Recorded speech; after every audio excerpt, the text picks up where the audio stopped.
Why hello there, I'm MapleDungeons, and today I'm going to be introducing you to a new game, made by Runic. It goes by the name of Torchlight 2. Now I've not played the first Torchlight at all, but it was a game in the style of the Diablo series, which I have definitely played. It was an action RPG. This game is an action RPG as well, and the closest thing to compare it to right now is Diablo 3. So I will be doing a little bit of that, but I'm going to try to not make the whole video about it. First off, I'm going to get a couple of things out of the way that don't necessarily have directly to do with gameplay. Torchlight 2 has an online mode, which you can play with 5 friends, but it also includes single-player offline as well as a LAN mode. This is something that Diablo 3 did not have, unfortunately, and you can only play that game online. So that is interesting. However, there are no official online servers, so if you're into that kind of thing, then that might actually be a downside to you when you're going into Torchlight 2. The game will be fully moddable. They don't have a kit out for it yet, but that will be coming soon down the line. This means that there will probably be quite a bit of community-created content, even if you do get bored of the main game after a while. When it comes to character creation, you can create one of 4 classes: the Outlander, the Engineer, the Berserker, and the Ember Mage.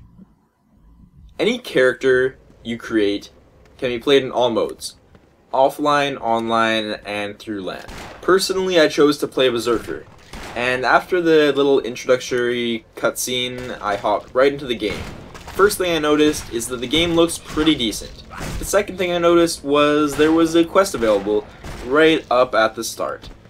A little east from there, you can step into the world and start killing things.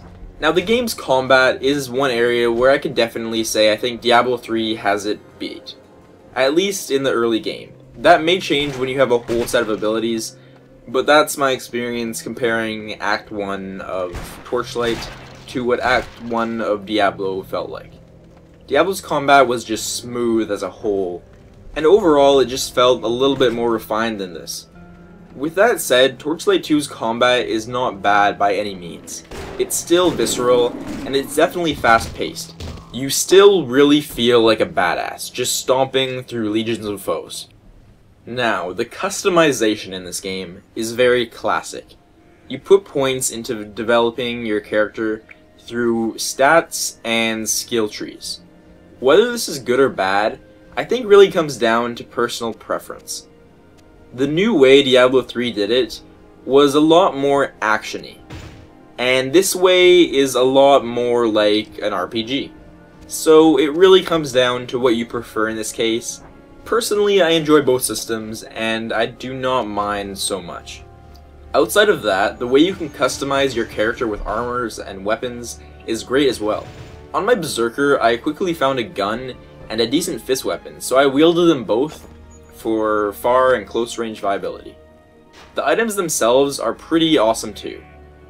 As long as you have the stats to use them, you can get pretty fun things pretty damn early on.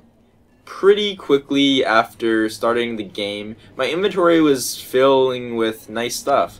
Just to take a look at the kind of effects you can get out of them, an early one I got had a 35% chance to stun enemies.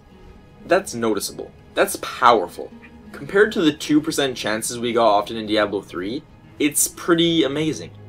Less than an hour in, I got a unique item. I got excited to see it, and excited to identify it, and find out what kind of cool stats it had on it, and what I needed to make my character into to be able to use it. Speaking of that, the game really keeps the old identify scroll thing. I don't think it's really necessary, but some hardcore fans of the genre might disagree, and I don't necessarily blame them. It can be pretty intense to identify an item and see what it has to offer you. The inventory management in the game works pretty well in general too. It works perfectly for a loot grind that a game like this is. The worthless gray items can actually sell at a decent price, so we don't have to pick and choose what to pick up like certain items in other games have taught us to do lately, completely differentiated against everything we've previously been taught. Other than skill trees, you can actually unlock abilities by finding spell scrolls on the ground. So in the end, I'd say the actual total amount of customization to a character that can be done in this game surpasses the amount that can be done in Diablo 3 by quite a bit. The story so far doesn't seem to be anything too special, although I must admit I've only been paying it the littlest of my attention. It's probably the least important part of a game like this, and it's mostly skippable as of yet. To go back to the visuals, the game is great looking. It's graphically good and quite aesthetically pleasing. Most of all though, it's colorful. That color really comes out in all the different environments that the game puts out. It's not just those dark dungeons full of skeletons, although there is a lot of that. If you come to this game looking for just a full-on gothic experience that you may have gotten from the Diablo series, you may be looking for the wrong place. Personally though, I love the area variety. Another thing I love in the game is its music. Done mainly, I believe, by an individual named MapleDungeons, it's an amazing score of music. You can actually download it for free. I'll try and post a link in the description. Combined with the music, all the sound effects, which are great, as well add a real atmosphere to the whole game. Another big part of the game that differs from the classic formula is the pet system. No matter what, you're gonna have a pet which will fight with you. I'm enjoying this for the most part, but the weird part is that your pet will transform depending on what fish you feed it. Fish are obtained through an odd little fishing minigame. It's kind of pointless from where I'm standing, but it is mostly harmless. Otherwise, your pet can also carry stuff. That is very interesting. You can carry stuff, and it can bring it back to town and sell it for you.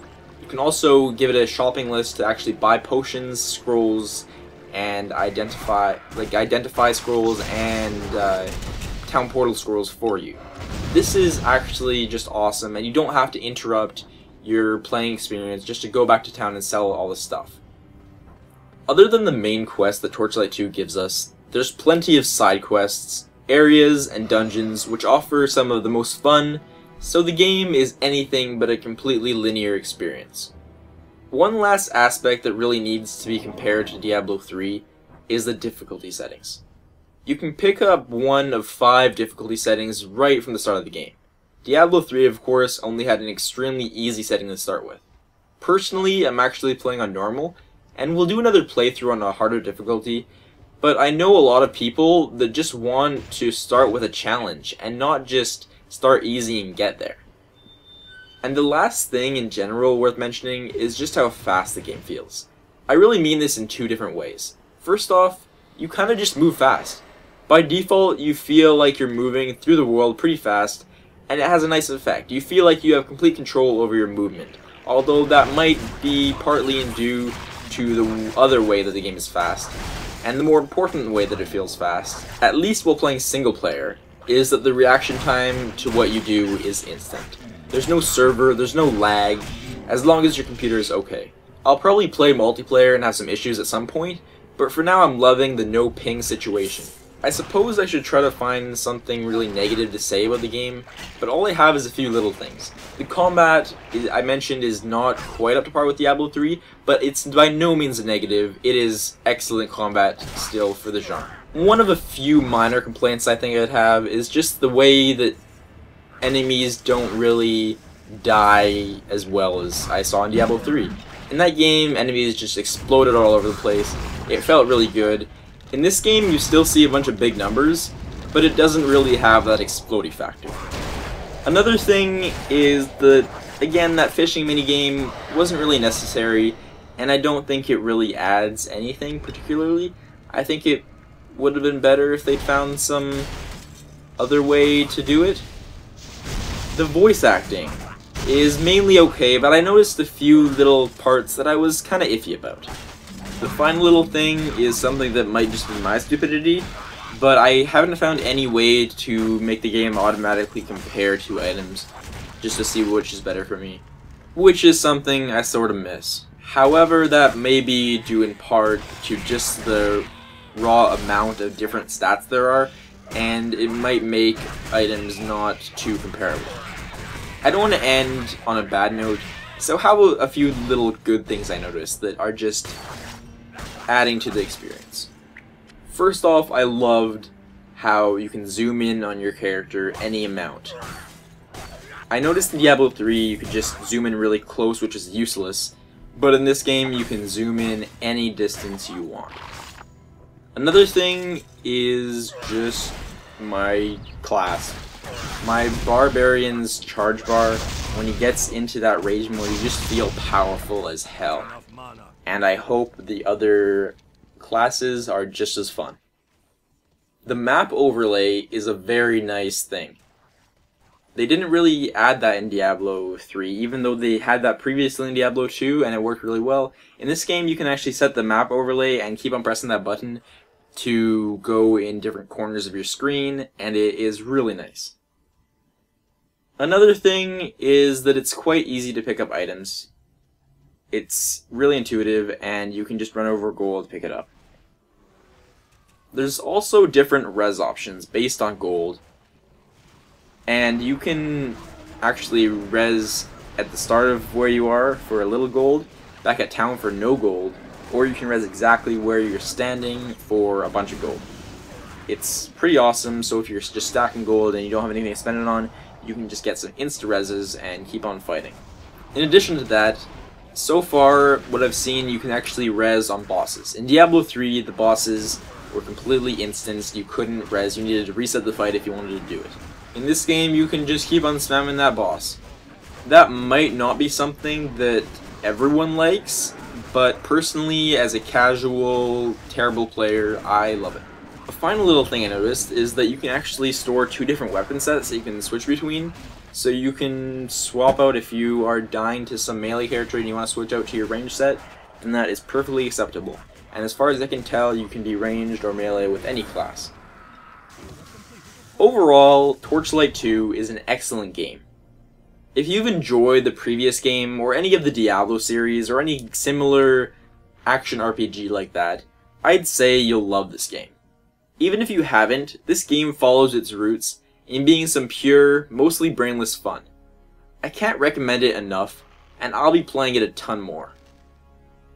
If you'd like to see more content like this in the future, you can subscribe to the channel and let me know. Thank you so much for watching, guys. I've been MapleDungeons, and I'll see you next time.